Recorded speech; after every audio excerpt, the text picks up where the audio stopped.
नमस्कार. भक्ती आणि शक्तीचा अनोखा संगम म्हणजे शिंगणापूरची यात्रा. काल शिंगणापूरच्या यात्रेची सांगता झाली.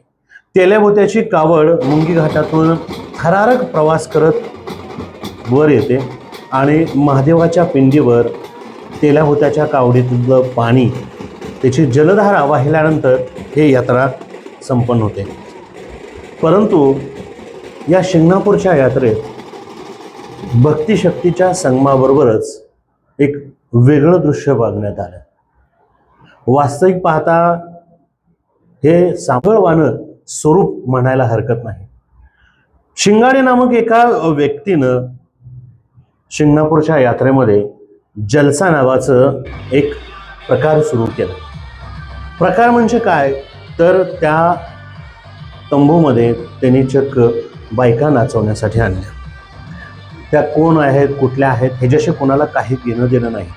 परंतु अशा एवढ्या मोठ्या भक्ती शक्तीच्या अनोख्या संगमातल्या यात्रेमध्ये हे ओंगळवाणं प्रदर्शन कशासाठी? एकीकडे तुम्ही तमाशाच्या नावाखाली हा प्रकार करताय, परंतु तमाशा ही कला, मग खेडकर असू द्यात किंवा मंगला बनसोडे असू द्यात किंवा नितीन कुमार बनसोडे असू द्यात, यांनी खूप चांगल्या पद्धतीनं जपली आहे, रुजवली आहे आणि संपूर्ण महाराष्ट्रभर त्यांच्या कलेचं कौतुकित होतं.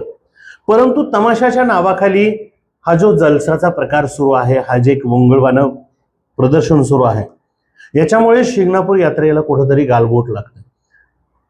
स्वर्गीय आराळ आबांनी या डान्स बारगलवर बंदी घातली होती.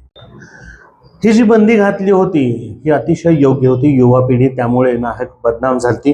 युवा पिढी भरकटत गेलती. बदनाम म्हणण्यापेक्षा युवा पिढीला भरकटवलं गेलं आणि ही युवा पिढी व्यसनाधीन होऊन बार सारख्या ठिकाणी पैसे उडवत होती. जलसा हे बारचंच आधुनिक रूप आहे. या बारगल या जलसामध्ये नाचतात आणि व्हिडिओमध्ये तुम्ही पाहालच की या महिला नाचकाम करत असताना तिथं पाहणाऱ्यांना पैशासाठी कसं उद्युक्त करतात. थोड्याशा मनोरंजनासाठी आपण त्या बाजूला वळतो, पण आपण आपलं नुकसान करून घेतो. पोलिसांनी, प्रशासनाने अशा गोष्टींना थारा देणं चुकीचं आहे. या गोष्टी कोणाच्या तरी आशीर्वादानं होतात हे नक्कीच खरं आहे. परंतु शंभू महादेवासारख्या या यात्रेमध्ये हा प्रकार झाल्यामुळे एक प्रकारचं गालबोट लागलेलं आहे. हा प्रकार थांबला पाहिजे. किमान इथून पुढच्या यात्रेमध्ये तरी अशा परवानग्या नाकारल्या पाहिजेत. यात्रेचं पावित्र्य राखणं आपल्या सर्वांचंच काम आहे. कारण अशा या जलसाच्या माध्यमातून नाहक वाद निर्माण होतात, एकमेकाच्या मृत्युमुळे येतात, प्रसंगी मोठं भांडणही होऊ शकतं आणि यात्रेतल्या इतर लोकांना त्याचा फटका बसू शकतो.